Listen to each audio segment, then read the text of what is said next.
Photo video I love you पाठवून मग blackmail करणं, या प्रकरणात पण तपास अजून सुरू होत आहे.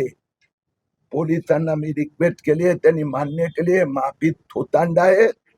अनेक मुली आणि मी जनतेला आवाहन करू इच्छितोय, हे तुम्ही लोकांच्या लक्षात आणून दिलं, तुमच्यामुळे हे बाहेर आलं.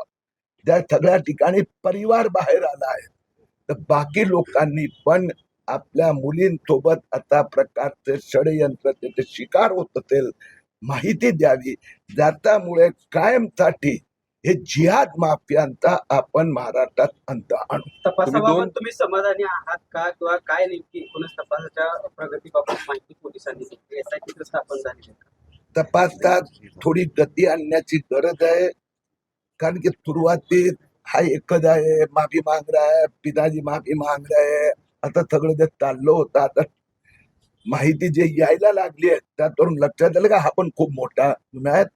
आणि वरिष्ठ पातळीवर माझं बोलणं झालं, इथून पण झालं, सगळ्यांची नजर आहे, ते सगळं यांना जे सपोर्ट सिस्टम लागते ते देणार. आविष्कार इन्फ्रा तुम्हाला देत आहे विविध लोकेशन्सवर NA प्लॉट्स आणि प्राइम फ्लॅट्सचे प्रोजेक्ट.